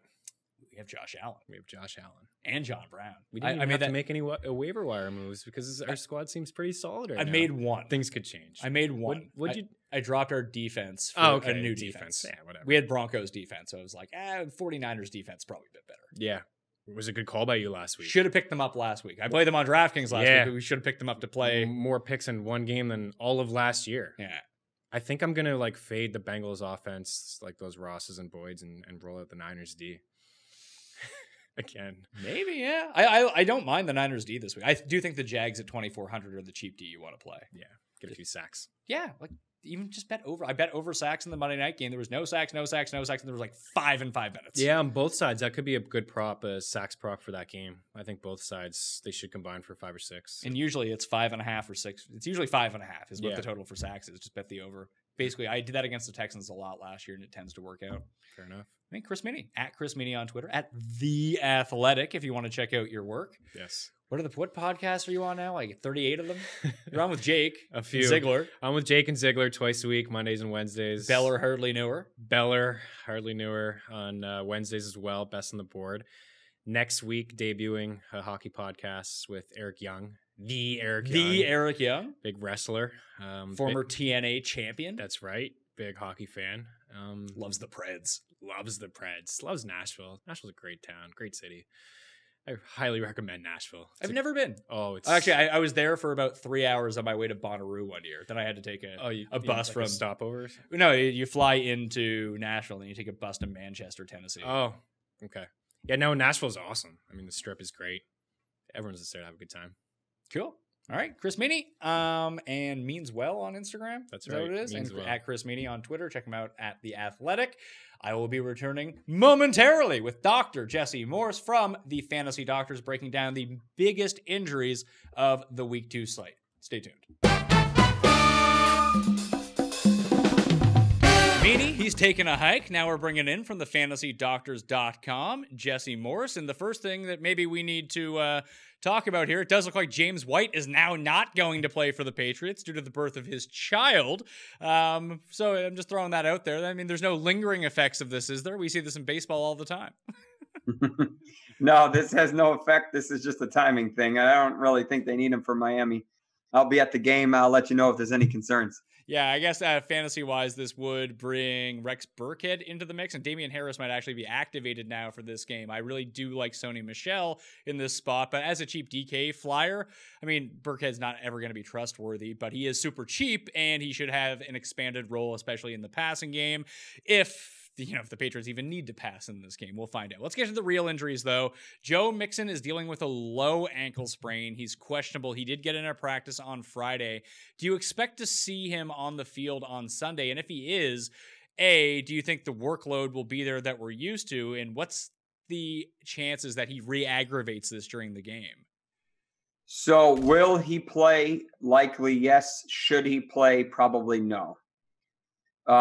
Why? Because he's at high risk for re-injury. This is a classic lateral ankle sprain. Everybody's had one. They are very easy to re-aggravate. And if you if you shut it down for a couple of weeks, he'll be good to go and really don't have to worry about it. If he re-injures it, he could potentially injure it worse, which indirectly would cause him to miss a lot more games. I don't expect him to really get a full workload. I almost expect him to split 50-50 with Gio. At least that's what I would do if I had to play him, which then kind of makes him more of a flex play than anything. Yeah, I am my bottom 20s at running back, and Gio might even be the better play at this point. Now, if he ends up sitting last second, Gio obviously in a smash spot to get all of the workload here, but I wouldn't be – if Gio Bernard was dropped because he was picked up and they're like, oh, Joe Mixon's playing and he gets dropped, go pick up Gio Bernard because he's one of the more valuable handcuffs. And now we're in a situation, as Dr. Jesse has pointed out, that he is now potentially re-aggravating the injury if he's out on the field and could make it a lot worse and miss some more time. We've seen stuff like this with like LaShawn McCoy over the years too, where he just continues to play through injury and then he just becomes not effective. So like, he's not going to be 100% with this ankle injury, and it's hard to know without actually seeing x-rays and things like that. But what's like the maximum amount of health he can actually be on the field? I mean, so if this is a classic lateral ankle sprain, he'll feel about 60, 70% better. But you got to remember that day to day, he's going to be fine. But cutting, running, getting hit by players, getting people stepped on him, that's going to likely cause a re-aggravation. I mean, that's just the harsh reality of it, So it's almost inevitable that he's going to re-aggravate it at some point because he needs his ankle to do everything that he's going to ask to do on the field. So as much as I like his talent, I don't trust him 100% here. All right, so I'm going to go with you on that one. Do not start Joe Mixon. Tevin Coleman is out 4 to 6 weeks with a high ankle sprain. What's the difference between the high ankle and this low ankle sprain? High ankle is above. So think of like a crew cut sock. High ankle is above that. High ankle is there's two bones in the lower leg and there's ligaments in between them. What happens is you tear those ligaments. So whenever you put your foot down, the bones want to separate, which is very painful. Whereas a low ankle sprain or a traditional ankle sprain is actually in the foot, usually the outside, and there's some small ligaments over there, and that's usually when you roll your ankle. High ankle is a different mechanism. High ankles you do not play on quickly because A, they hurt, and B, you can severely injure them even worse. So traditionally, it's a minimum of 4 weeks. sometimes even 6 weeks. So if it's like, let's just think about the back end of the 6 weeks. If they do give him the proper rest over the 6 weeks, does he have a chance to come back at 100% health, or is he still not going to be quite up to that, maybe like 85, 90%? And would he too be at risk of re-injury of this, or is it just completely healed and then we move on? He should be pretty much completely healed if they give him the appropriate time and you rock and roll. He's good. All right, Hollywood Brown has been dealing with this foot injury, and that's one of the reasons why he didn't practice last Friday and played limited snaps on Sunday. That, and it was a gigantic blowout against the Dolphins. It didn't really matter. His 12 snaps, good enough to produce a gigantic fantasy game.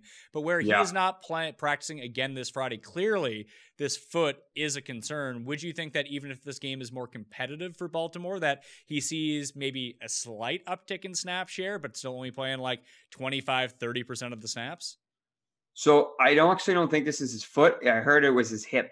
Oh, okay. Potentially a new injury. They haven't really said much about this, so it's kind of hard to speculate. He had a very significant foot injury when he originally suffered it with a Liz Frank. He had surgery. I've spoken with several surgeons that all have to do this regularly, and they basically said as long as they give him ample time, which they have, he is at low risk for re-injury, and really don't worry about it. So it sounds like this is something else. I don't expect him to really have any difficulties with the foot. You saw how dynamic he was, one lane and he's gone. I do expect him to have another solid game. They maybe give him 20 snaps this week, but it's probably going to be potentially a shootout versus Arizona. Could be a blowout like we saw last week, though. The bigger news, I think, for Baltimore, that awful Mark Ingram was dealing with a shoulder injury, but it does look like he is going to be fine and he's going to play. But Mark Andrews, all of a sudden, Meaney and I talked about this earlier, just pops up on the injury report. It was unknown. Now they're saying it's a foot problem. Clearly, we don't have all the details. But when you see someone just out of nowhere pop up on an injury report with a foot injury on Friday, would that raise red flags for you? It can, yes. So initially I saw that he had missed. We didn't know the reason.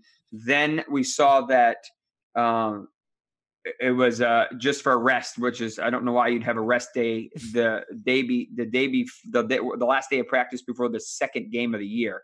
I don't know, maybe, but foot injury is potentially concerning since he practiced the last 2 days and now is expected to heal up in 24 to 48 hours. I like this kid. We saw how effective he is, but I'm concerned enough about a foot injury with a short, limited time for him to heal. So as much of a GPP flyer that you'd like him for, be careful with him. Yeah, is there just a chance that he straight up misses this game? And at least it's an early game and we'll know, but it seems to me like if he just pops up for whatever reason on a Friday injury report after having no injuries before, that would be more of the concern, not necessarily that he's not 100%, which he probably won't be. It's just that he wouldn't play. They don't practice tomorrow, so we know that. So basically, if it caused him to miss a game today, I would not be surprised if they held him out of Sunday. Because he really hasn't had the appropriate time to get treatment. Speculating, it could be a midfoot sprain. It could be a lot of things. The best case scenario would be a midfoot sprain or an ankle sprain.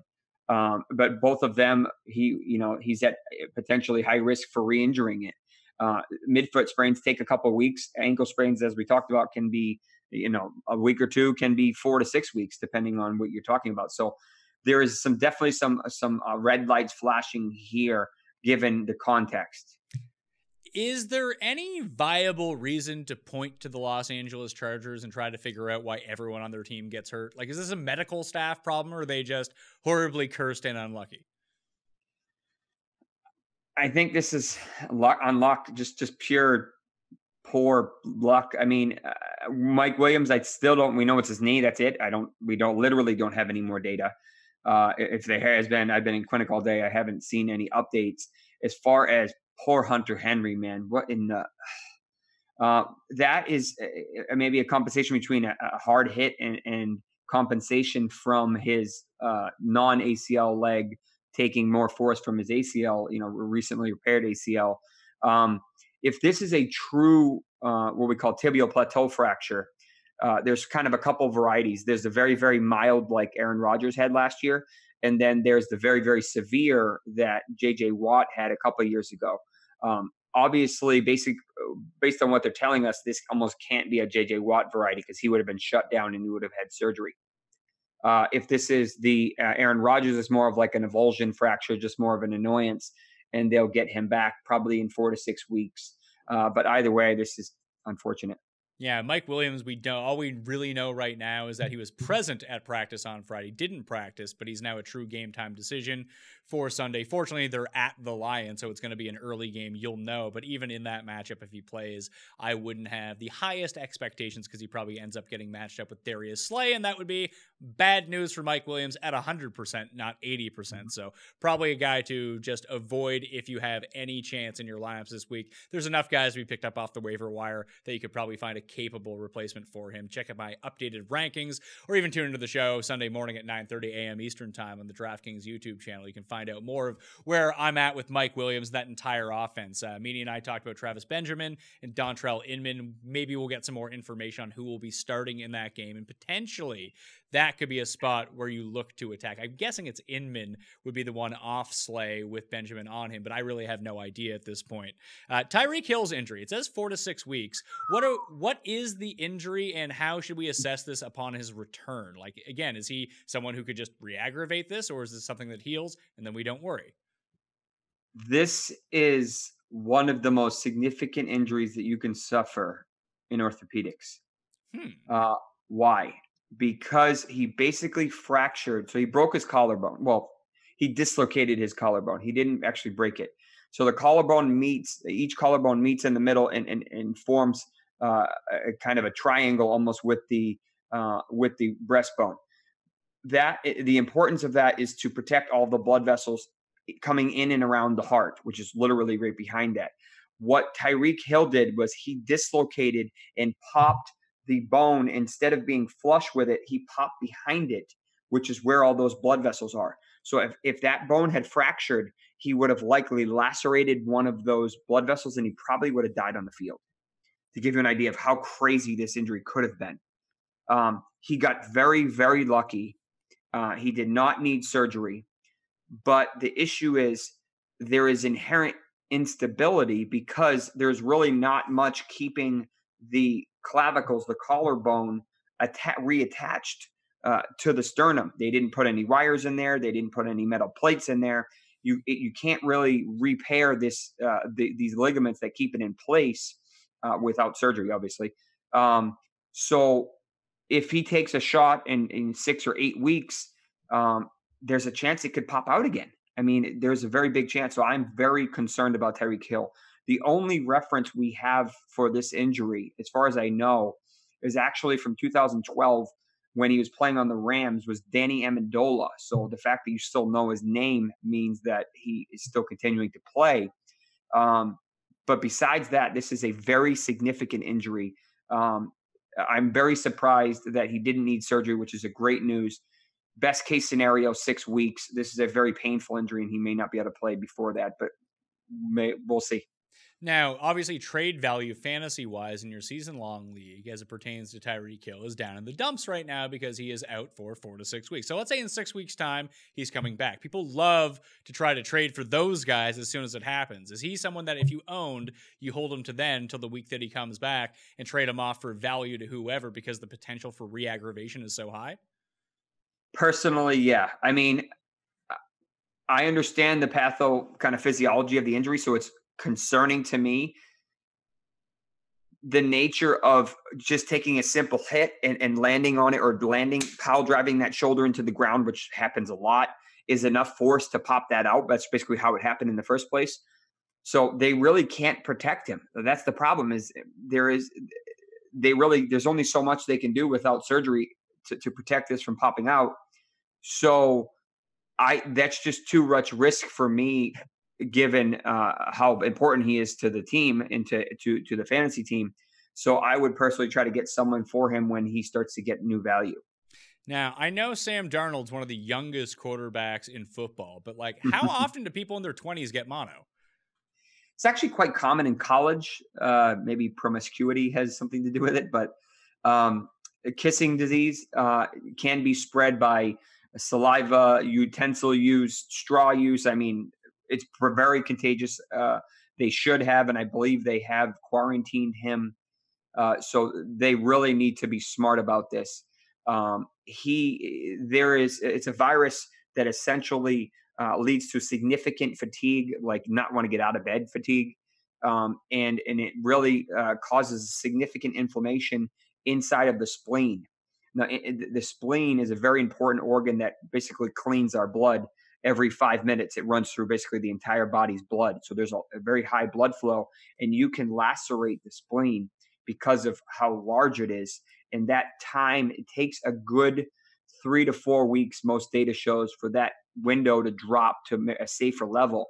The problem is, when did he get it? Did he get it, on Monday, Tuesday? Did he have it last week?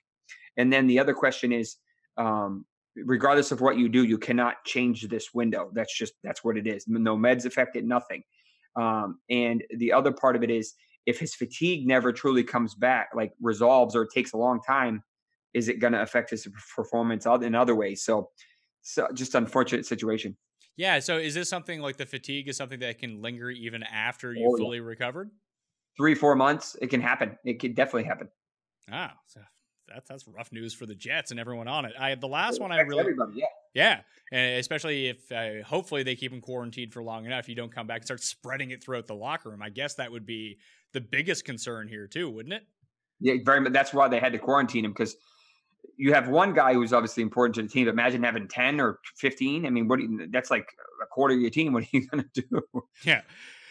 All right. So the last one, we saw him on Thursday night. He ran the ball 2 times for 0 yards. And every time that they had a chance to use him in his running prowess to extend this game, potentially win it, they did not. What's going on with Cam Newton's foot? Because it looks like a real price. It's not the shoulder I'm too concerned about. It's this foot. I mean, it's obvious something is wrong. It's obvious that he does not want to use it. I think he's totaled 4 or 5 rushes for -2 yards. I mean, that's awful. That's not Cam-like at all. I mean, Brady probably has more rushes than that. That's awful. So it's obvious that he's not comfortable with this. And I watched most of the game last night. 4th and 1, and he ended up throwing like a long bomb when all he had to do was scramble for 3 yards. Like, it's obvious that he's not comfortable, or the training staff is not comfortable with giving him rushes. This mid-foot sprain may not be 100%. His throws look very errant, whether that's his shoulder or his new throwing technique. He's impacting so many players. McCaffrey didn't get the ball last night. This is just a chaotic, just bad. It's just bad for the whole team right now. Yeah, the only person who's the real big benefactor here is DJ Moore, because he only runs routes like 5 yards down the field. Yeah. Cam can make those throws, but like, people are talking about the shoulder. It's like, oh, he can't throw it deep. He's throwing these errant balls, and he is, but I don't know if that's because he can't plant, or he's just like pensive about it and he can't really grip into the ground. So let's pretend like it is a mid-foot sprain right now. How long would it take for that to resolve itself, knowing that he's probably still going to play every single week? I'd give him another 2, 3, 4 weeks. I mean, the problem is you kind of take 2 steps forward and 1 step back, because you can't shut it down. I mean, you could, but he hasn't, like you'd want him to. So he continues to do rehab every day. Remember, he missed a lot of training camp, so he really hasn't got truly acclimated. The benefit is, I think they're playing Arizona coming up. So if there's a gimme defense that you have the luxury to, it's that one. So maybe that boosts his season. He did have a season a couple of years ago where he started off very slow. I think it was QB 25 or 26, and then he ended up being like top 5. Maybe we get lucky. I want to bail on him, but he's got too much talent. So just stash him. Don't trust him until he looks better. That's kind of how I would put it. Yeah, it's exactly what Meaney and I said a bit earlier, too. He's not a drop. He's just a bench until the foreseeable future. And if this persists for another 4 weeks, maybe you do drop him. But his upside and the potential to be a top 3 quarterback based on that rushing ability. Like, the first time that you see him have like 6-7 rushes in a game, it feels like Cam is close to being all the way back. And that should be a very positive sign. If he continues being around this 1, 2, 3 carries per game for like relatively no yards, then we got a problem, Doc. Yeah, definitely. There's a couple of guys that have already been ruled out. Sterling Shepard and Jordan Reed, both with concussions, as we talked about Jordan Reed last week. We haven't heard Dontrell Hilliard in terms of his concussion, or if you have, I haven't heard it. And Quincy Enunwa is done for the season with a neck injury. So those are the guys that are major out. For that, besides that, I expect pretty much everyone else to play. Darius Geis is out for probably close to 8 to 10 weeks. Placed on IR today after tearing the meniscus in his non-ACL repaired knee. Yeah, so he's been placed on IR, eligible to return. Albert Wilson is going to be out as well, as is Trent Taylor, and Jalen Yaherd will not be playing on Sunday. Doc, tell everyone what you're up to this weekend and where they can find you if they need late breaking injury news. So we recorded our podcast last night for discussing all of these injuries that dropped on our YouTube channel and the Apple podcast today. Just search for the Fantasy Doctors. Very extensive. Me and a different physician analyzing all the injuries and the fantasy implications on them.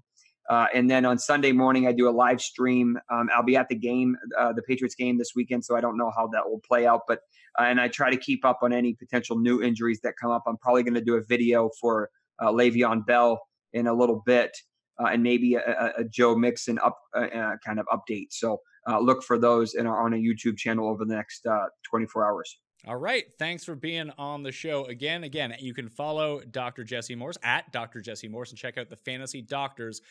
I want to thank Chris Meaney for being in studio. Hopefully we can somehow track down Cust over the weekend and get his reaction to Ander cursing the poor New York Jets and his boyfriend, Sam Darnold. But hey, here we are. Remember, if you want to get into a draw for 20 DK bucks, smash the like button, leave your DraftKings handle in the comment section. Tell me which player under $4,000 you like the best at receiver or running back this week on DraftKings, and that audio review for the Pat Mayo Experience, 5 stars, something nice, DraftKings handle.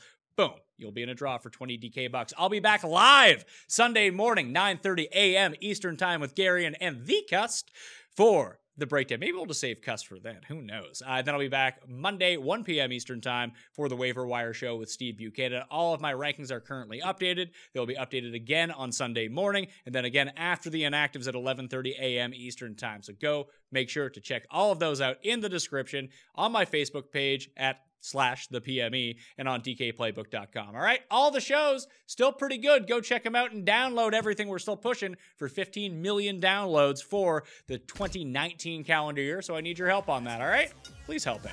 And good luck in week 2. I'll see you next time. That Mayo Experience! Experience!